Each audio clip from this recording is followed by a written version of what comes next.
Hey, are you ready to grow your business? You have checked out the number one resource for business leaders, entrepreneurs, startup founders, and managers. And we're going to teach you how to grow and scale your business with real actionable steps. There's no fluff in this podcast. It's just good advice. Check out this episode. If you're a first-time listener, make sure you subscribe to the podcast. And if you enjoy this episode, leave us a 5-star review.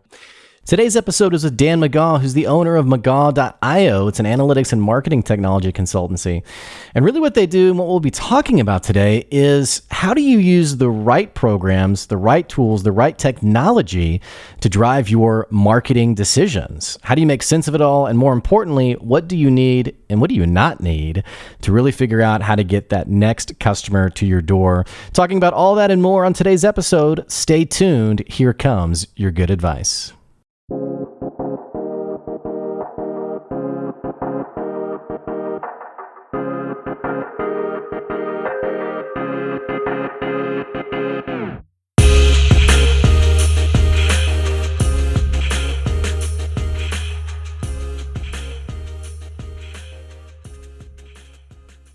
Hey, welcome back to another episode of the Good Advice Podcast. Today we have Dan McGaw on the show, and we're going to be talking about how the heck do you make sense of all the marketing tools out there that actually is going to bring you more sales, more revenue, and people to your digital doorstep. Dan's the founder of McGaw.io. He's the founding father of the tech stack, which we're going to be talking about today. He's also one of the original growth hackers. We're going to be diving into his history and where that brings us today. Dan, it's great to have you on the podcast. Thanks so much for having me. It's going to be a lot of fun. Whereabouts are you phoning in from? Yeah, I'm in Orlando, Florida. Okay. How's the weather? It's actually pretty rainy. It's been pretty interesting. I think for the past 5 days, we've had nonstop rain, which isn't always typical. We have rain every day, but today it's still pretty rainy, but it's hot, humid, typical Florida weather, right? It's interesting. I had someone on the podcast yesterday from Portland, and I was like, oh yeah, so it's probably pretty breezy and nice. And she was like, oh God, no, it's 115 degrees and miserable. So I guess you never really know these days. No clue, right? I had no idea it would get so hot over there, but I have team members in Portland and they're like, oh my gosh, can we come to Florida? Yeah. Because it's crazy over on the West Coast right now. Yeah. Well, tell us a little bit about who you are and what you do. Yeah, so I'm Dan McGaw. I'm the CEO founder of McGaw.io. I also own another company called UTM.io, but I've been in the marketing technology space for over 20 years. So I've just seen a lot of stuff around this space. I've been sending mass emails since before there was even mass email. So I've just been around, but I'm a serial entrepreneur that's owned multiple different companies, sold a couple, raised a bunch of funds, stuff like that. So I've just been around the block a few times. So you've been in the game for a long time. I did read one of your case studies on, you mentioned yourself, mass email, on one company in particular that you had grown their email list by thousands of people. It seems like you probably have a lot of different interests and things that excite you in the entrepreneurial space and the startup space. How do you hone in on focus on what to really spend your time on? Yeah, I think really you have to follow your passions at the end of the day, what gets you really excited. I actually had a company before I started this one, which really made me realize that. I had started a mobile app company in the convenience store and gas industry space. And it's been about 5 years working on that. And to finally get to the end and be like, this sucks. And I didn't like it at all. It was kind of miserable. I didn't like the people in the industry. I didn't like the industry. I was an outsider. So everything I focus on is really around my passion. So all of our additional companies that we're building now, all of them are focused on the marketing and marketing technology space. And that's really where my passion is. I love working with marketing. I love being able to get consumers to be able to do an action based upon different things. I love data. So all of our investments that we make now, all of the companies that we start now are in the marketing technology space because that's where I'm ultimately passionate. So I do try to limit it. But I will say I try to focus as much on my family as I can. So I don't make nearly as many bets as I used to. Well, something that's interesting about what you're doing now, the marketing game feels really overwhelming, especially for the new business owner, the startup founder. I think a lot of us who maybe we have been long-term entrepreneurs who we like to talk about, our history of entrepreneurship. Even some of us will act like we really understand marketing super well. And yet it's not uncommon that we find ourselves in over our head.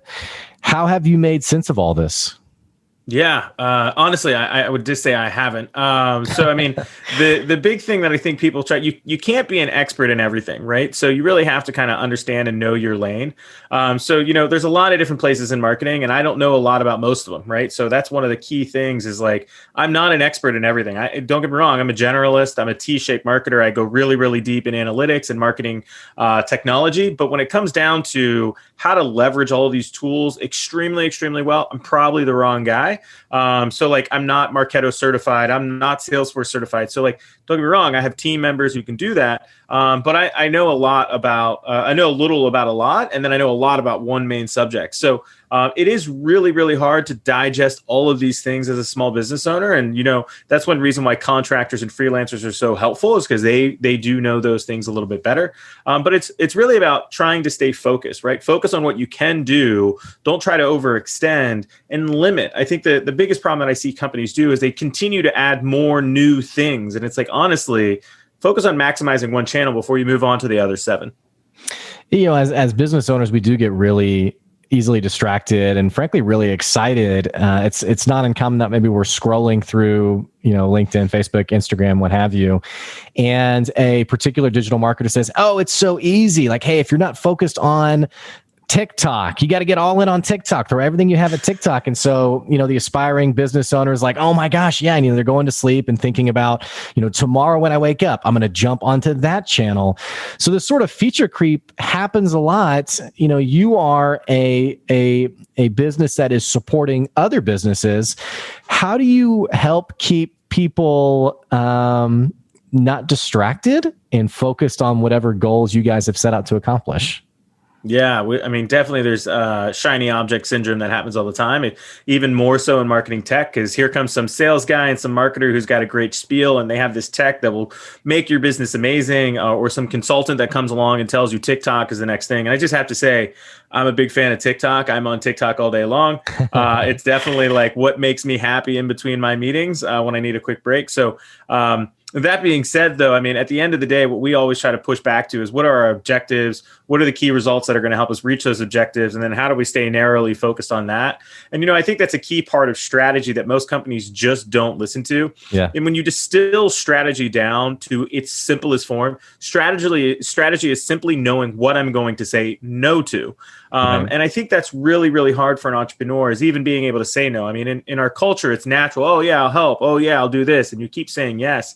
But the greatest skill you can really build is just saying no, right? Mm-hmm. And even being a pessimist about some of these things. So we always attach back, what are our objectives? What are our key results? And then how do we focus on those things? And then how do we say no to the things that aren't going to help us do that? And then how do we not believe the hype? I mean, I think that's where a lot of people get really, really focused is there's a lot of hype out there, and most of that hype is BS. So really look at your objectives, look at your key results, look at the proven things that are going to get you there, and trust on those proven things.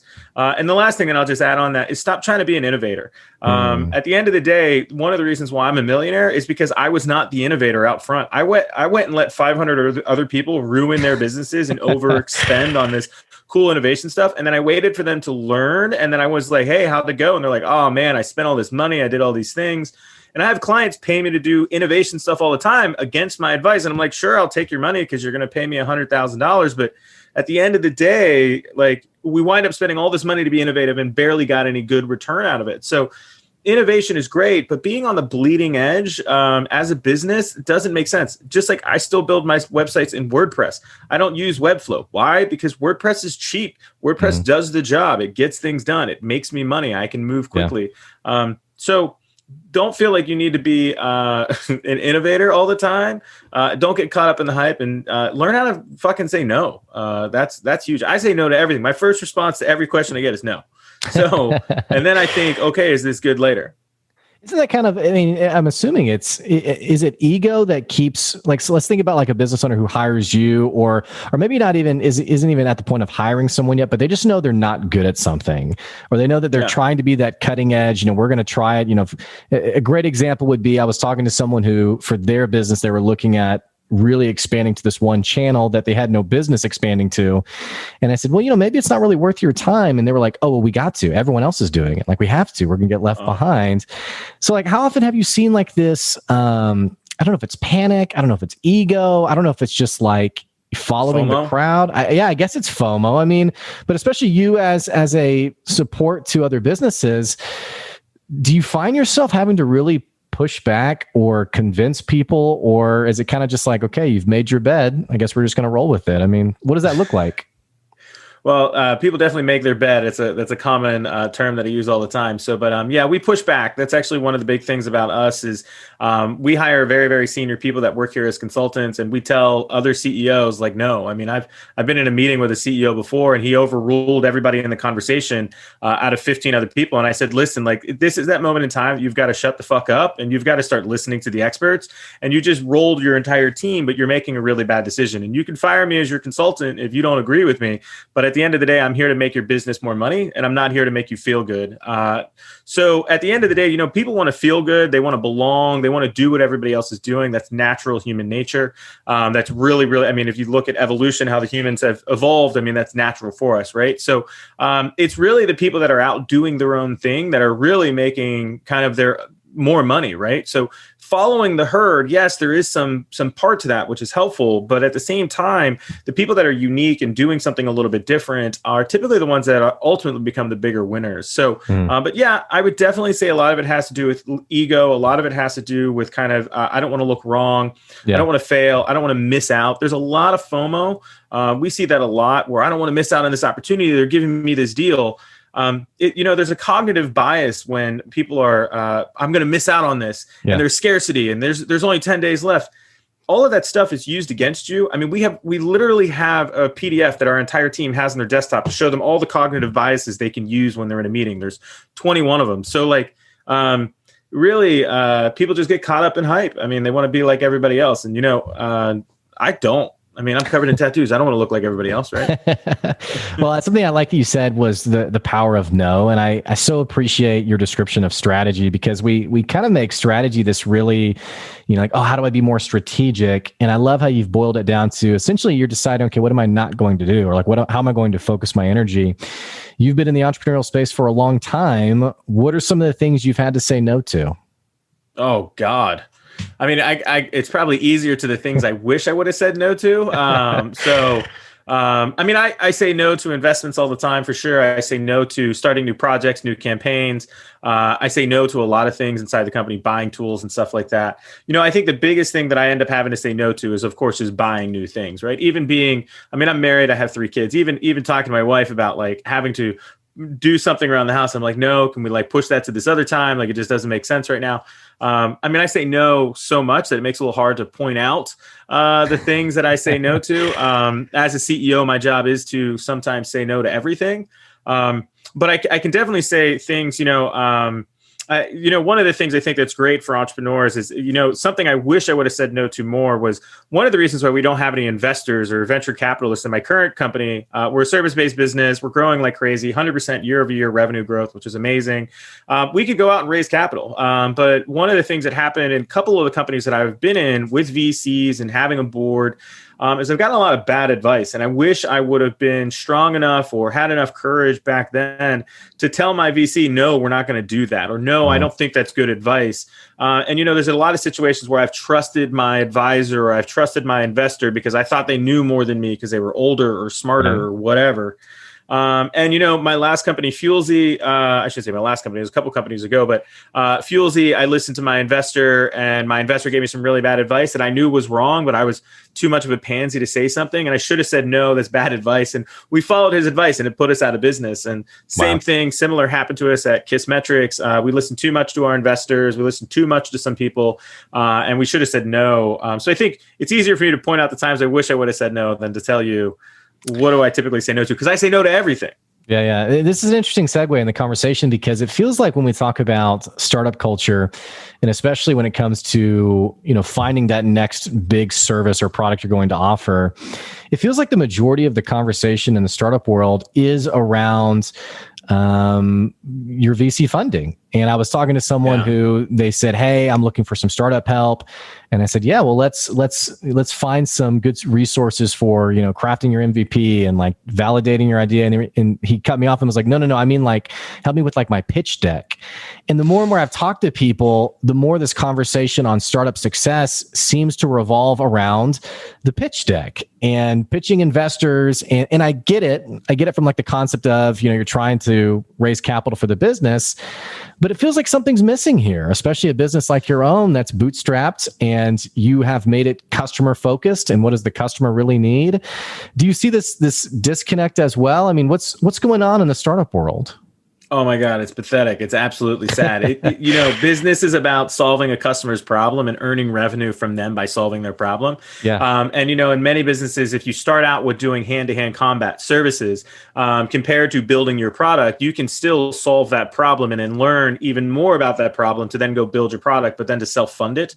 I think companies are, the goal now is more focused on, hey, can I raise money compared to, can I make revenue? And it really frustrates me. My last company, Fuelsy, which was venture backed, we went and literally sold the product to gas stations and convenience stores off of a Photoshop version on Envision app, right? So it was just a prototype. Mm-hmm. And we already started working with buyers and starting to generate revenue before we ever even went to go raise money. And we even raised money off of a prototype, right? So we won money at contests. We were going to pitch contests and just winning the contest and winning money. We didn't get VC or anything like that. We were just trying to figure out how do we generate cash without getting VCs.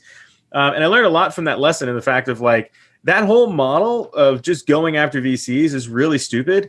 You don't have to do that. You can definitely start a company without raising VC capital. You can build a business. You can generate revenue. And you should be focused on the customer first. And I think a lot of times people are like, I have this idea, I have this problem, and then I'm going to go sell it to a VC and I'm going to raise money and then I'm going to go solve it. However, most times they find out their solution sucks for the problem anyways. They're not close enough to the customer. Yeah. So it's actually much better if you go sell the solution, get somebody to buy it, and then use that as a way to build it. And UTM.io, one of my companies, we, of course, bootstrap that as one of our companies, use our profit from our company to help get the initial development up. But whenever a customer's like, I want this feature, we're like, sweet. Well, if you sign up for the enterprise plan, what we're going to do is we're going to tack on an amount to your plan, and we're going to build that in the next 90 days. But the customer actually has to pay us to build that feature. We just did it. So they're paying us $2,000 additional a year. Once they start, they'll be with us for a few years. We built this feature for them. They now love it, but we didn't have to pay for it. Right. Customers will pay you to build a product that solves their problem. You don't need a VC. Go sell it. They'll pay you. They'll give you a check to build it and solve their problems. Yes, you still got to pitch. You still got to do the things. But I think pitching VCs, you don't need and I hate to say it this way, but you don't need a bunch of rich old white men to tell you what to do when they usually have no idea what you're doing. So the first stage should be generate revenue, generate sales.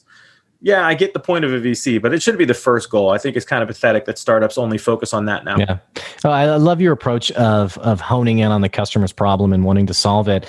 It just feels like so many people are like they almost run in the opposite direction of where their customers are. You're working on that pitch deck. When we get to conversations on what does your potential customers think, a lot of times it's answers like, "Oh, well, my mom really likes it," and it's like, well, your mom's not your customer. So it's great advice that you're giving. And also I appreciate, we're talking essentially about validating an idea and actually validating it, which a lot of people, when we talk about validation, they say, my buddy told me it's a great idea. Or I, asked a group of random strangers and they said, yeah, I love it. What you're talking about is customers who are coming to you saying, hey, we'd like this new feature. And they are validating it by actually putting money down into your pocket and showing that they really value it. I just appreciate your approach to that and your approach to innovation with that. Because not everyone does it. No, and I definitely can't take all the credit. I learned this a lot from Eric Ries and Steve Blank and doing customer development. And I think the biggest failure that I see entrepreneurs and startups do is they go to somebody with a solution and say, hey, what do you think? At the end of the day, humans are going to be nice. If you've ever read the book by Dale Carnegie, right? How to Make Friends and Build Influence, nobody's going to be like, oh, your idea sucks, right? Because they don't want to hurt your feelings. So at the end of the day, like if you really want to find if a problem is going to be successful, you need to do proper customer development. You need to people ask questions about their problem and get really, really deep into the problem. Don't tell them the solution. Ask them about the problem, get deep with that. And then after you've discovered that the problem is real, then you can maybe say, well, how would you fix that? Or if you could do something about that, what would you do? And they'll tell you how to solve the problem. They just don't have the means to actually build it or do it.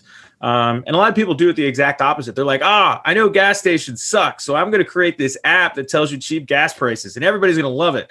Well, come to find out, like it doesn't fucking matter, right? like you've got to be much closer to the customer. Yeah. Something else I want to ask you about with this is sometimes it feels like when people have this conversation with the customer and the customer gives, some people are very nice and they say, I really like it. It's really great. And then they disappear when it's time to actually buy. There's other people, it feels like, who are the opposite, where they say, that would never help me. I don't like that idea. It's not useful for me.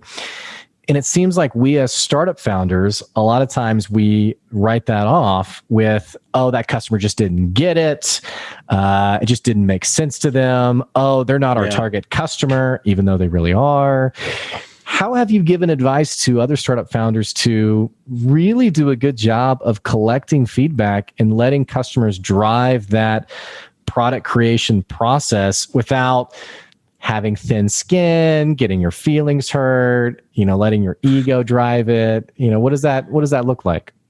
Yeah, and some people that's really, really hard. Don't get me wrong. Like I have a big ego. I've got a super big head. Like I've done some cool stuff. So I totally get it. But I think humility and being humble about these things is also really, really important. At the end of the day, it's not about you. It's not about your baby. It's about what the customer is willing to pay for. And you really do have to build it into kind of being an objective kind of thing that you can talk about separately of yourself. It always sucks when somebody calls your baby ugly. Don't get me wrong. I've heard it plenty of times. And it's always, but you've got to get over that and understand that it's not about you. It's not about what you're trying to accomplish. It's about what the customer is willing to pay for and what the customer is trying to accomplish. I think a lot of people get it kind of ass backwards. They focus too much on themselves. I'm going to build this and I'm going to prove them wrong. And, at the end of the day, it's really not about proving somebody wrong. Yeah, I mean, you might want to prove your boss wrong. I can do this, right? But at the end of the day, like you can't prove a customer totally wrong when they're saying, I'm not willing to pay for your product. I think it's a stupid idea. If anything, you should be doing fact finding. Okay, well, what is your problem and how would you go about solving it? I did a course. So I started the first business accelerator here in Orlando called Starter Studio many years ago. And this was a course that I taught was how to do proper customer development in our accelerator, because at the end of the day, most people are like, you got a problem, I'll show you my solution. And that's kind of the wrong way to go about it.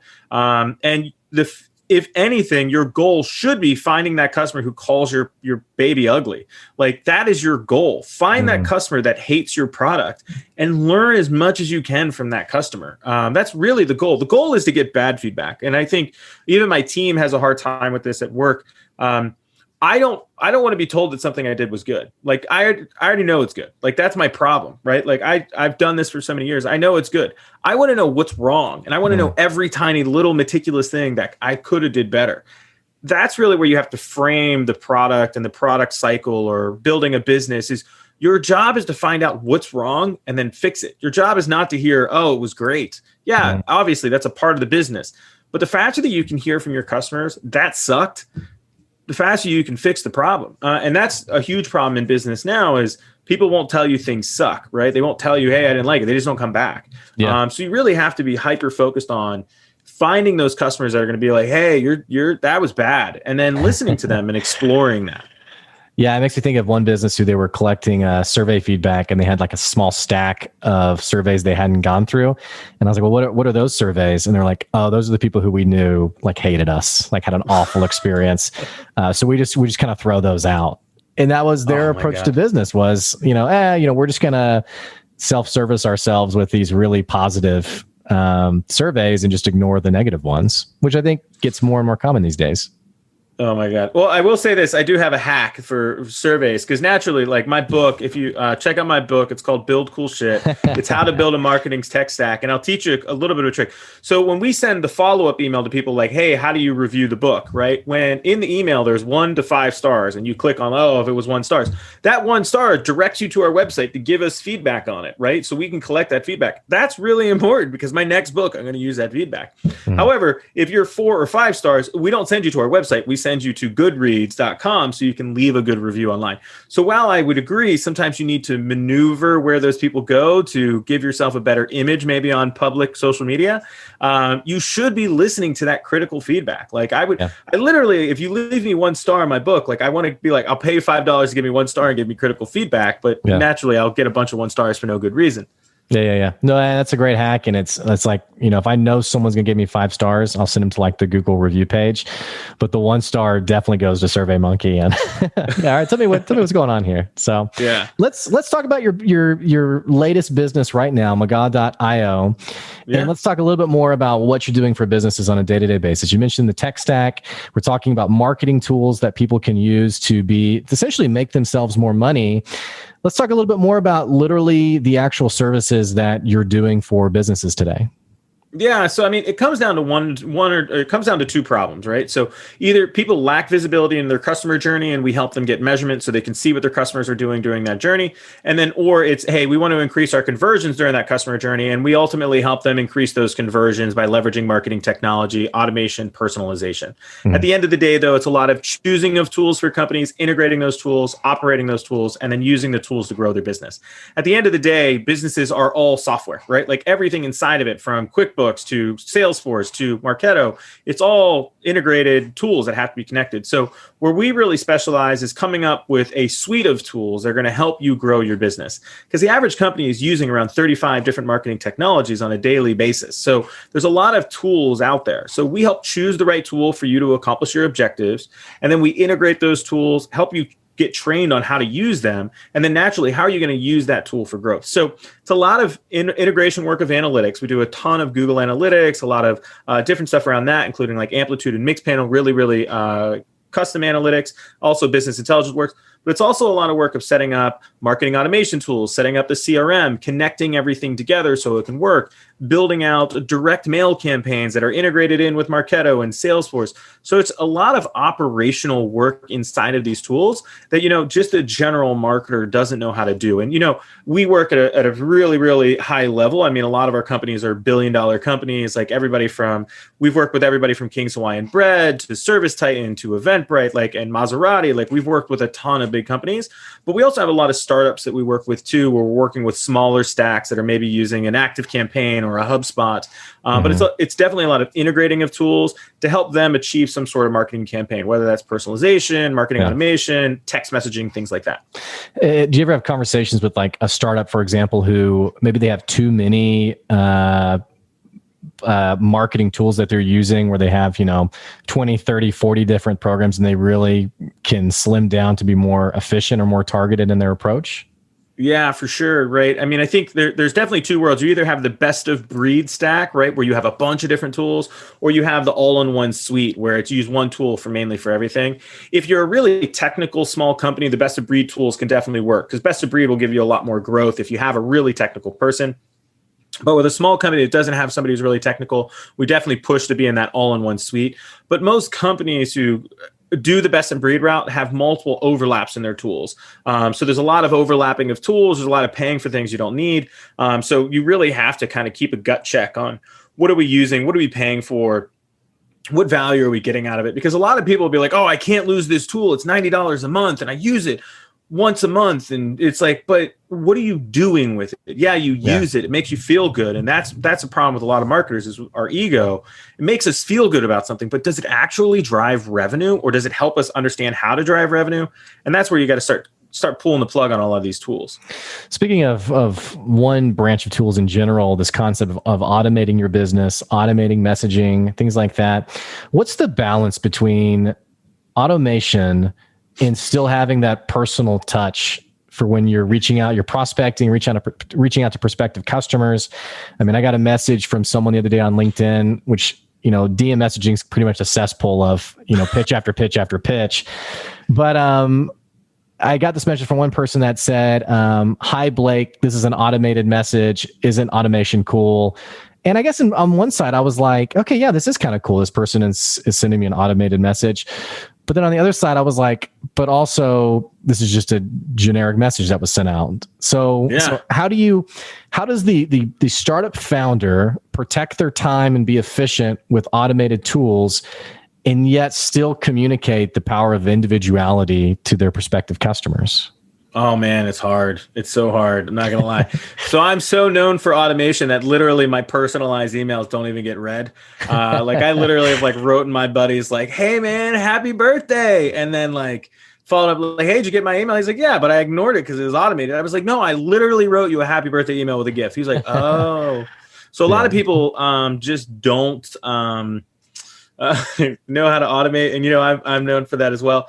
At the end of the day, we're such a stage of automation that we can sniff out when it's not a human, right? And then at the same time, our natural, if you're in the marketing space or anything like that, naturally we automatically, well, this was automated, right? So you really have to use that human element. And we actually pay, we have executive assistants here that help my VP of sales to come up with that personalization to prove it's not automation. So once that sniff of automation is there, you really lose that touch on it. So you really have to be much, much more authentic. And, it's one of the reasons why our business is doing so freaking well right now. Like we're sold out until October, which is great. And it's because we take that authentic route. We pay the extra money. We take the extra time to do that authentic stuff. Don't get me wrong. We have a VA out of the Philippines that does the research and preps the email. And then my VP of sales reads it and sends it. But, most small businesses can afford a $10 an hour person to process those things and help them do some of that. And there's definitely tools to do it. But you're going to make more progress with being authentic and being human compared to over automation. And going back to the example of those email things, there's a tool called Mixmax. And Mixmax is by far one of the best small business outreach tools, also works for the enterprise. The way that they allow you to build sequences is really, really powerful because you can basically import a CSV of all the data you have.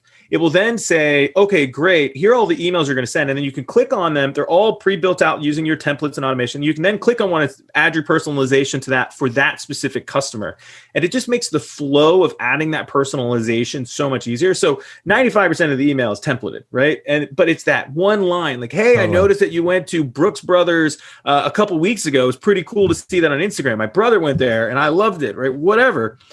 But you've got to open up with something that's human, that feels personalized, or you've got to be able to be like me, who can over-personalize to a certain extent, where they're like, there's no way this was automated, which we are definitely well known for, of having 27 attributes in an email that are all personalized. So you get this email like, holy shit, they really did a lot of research. I mean, we're like, nope, that's all public on the internet. We just have the tools to do it. So be a human. That's the thing that I always tell people, human.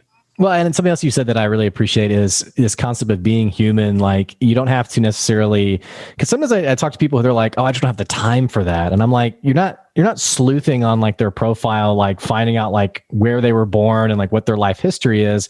It really is that one detail, hey, nice to meet you. By the way, I liked your last podcast episode on, it's whatever the latest podcast episode was. But it's just enough to stand out and communicate that human element, which I think is spot on. I would give some advice there, though. I will say this: don't use the most recent. Go back 3 episodes, right? And don't be the most recent, because that's the lazy way. And I've learned through failure that doesn't work. If you do 2 episodes ago, it definitely helps. Yeah. I love it. That's great. Well, we're running low on time. I want to ask you something about McGaw and really your future plans. Obviously, you're a serial entrepreneur. You've started a multitude of businesses. You've been in entrepreneurship for a long time. Is McGaw the final step? Is it the pinnacle business? Or do you think you're going to find yourself getting eager to start another business? Yeah. So the whole point when we accidentally started this company, so first, McGaw.io wasn't the first company. We were called Effin' Amazing for about 5 years. We changed our name last year. When we started this company, we didn't know what we were going to do. All we knew was that we were going to take the profits from the agency and then we were going to invest those into other products that we would build. So we've already built multiple products. We've shut a couple down. We have UTM.io, which is one of our main SaaS products. It's used from everybody from Shopify to Twitter to Landry's restaurants. Like it's really popular campaign management management tool. So we have that company. We have about 4 other products right now, which we use internally, which we are using with as a team. We're beta using them out, trying to make sure that we understand them. We use them with our customers, and those will continue to be rolled out. We did acquire a company last year. So McGaw.io is eventually will just be McGaw, but the whole point of the company is ultimately to become the parent company, but to have multiple businesses under it. So the goal is to make us $1 billion consulting company like a Gartner, a Deloitte, PwC. However, a huge part of our revenue should be coming from our software products. And the reason why we are doing this strategy is because as the consultant, we are being hired to solve the hardest problem in a company. Right. We come in and we solve this problem over and over and over again. So we build a product that does it. Then that product is then something when the next customer comes, well, you should just buy our service. And then we ultimately do that. So going back to the original conversation about customer development, our consulting company is really, we get to solve the world's hardest and funnest problems, and then we get to build services around that and products and other things. So this will be one of my main focuses. I plan to start a bagel shop in the next 2 years, which I've been working on. Again, that will be owned by McGaw.io. So, but so random compared to everything else we've talked about. Totally. But I love the restaurant business. I guess. Okay. I love the restaurant business. But I'm definitely interesting enough. I'm not a bagel guy. Like I like them, but it's not like what I eat. So either way, long story said, I will continue to start new businesses. McGaw will help fund them. We'll see what else comes out of it. But once you put your name on the company, you can't shut it down. Is one of the things somebody said to me. That's what I was wondering. Was we talked about ego, and your name is on this business, so it seems like it's here to stay. I didn't name it. What is great is I have had this company for almost 7 years, and both of the names the company has been given, I didn't give it. My wife jokingly said we should call the first company call it F and Amazing because she saw a TV show called F and Science. I loved it. She named it. And then my team actually decided that we would be called McGaw and Associates, and we decided to drop the Associates. But my team was like, we should call it after you. You're the face. You're out there. Yeah. So I didn't name it. So, but before we end, I know we're running out of time. I want to give everybody a free opportunity to get a copy of my book. So I wrote a book 1.5 years ago called Build Cool Shit. It's all about how do you build the marketing tech stack. So for a small business, this will really tell you how to get started and where to go. But everybody can get a free copy if you pull out your cell phone and you type in the number 415-915-9011. I'll say that again, 415-915-9011. And you just text the word FIRE to it. So FIRE. What's going to happen is it's going to have a text bot that will walk you through the entire process to give us your first name, your last name, your address, and all that stuff. So that way you can get a free copy of the book. You just got to go through that process. We'll make it nice and easy for you. Awesome. And I'll make sure I put that number and the what to text down in the episode description. Dan, this has been awesome, man. Thanks for joining me today. Absolutely. This has been a ton of fun. Thanks for having me. Hey, for our listeners, like I said, I'll put that number down in the episode description below. I'll also put the website, McGaw.io, down in the episode description as well. And if you've been following the podcast, what the heck are you waiting on? Make sure you click that subscribe button to keep getting good advice wherever you're at. And if you love the podcast, you want to support the podcast, go to our Patreon, patreon.com/good advice. You can even get your business advertised at the beginning of the podcast. Again, it's patreon.com/good advice. Good luck to you. That's today's good advice, and we'll catch you later. See ya.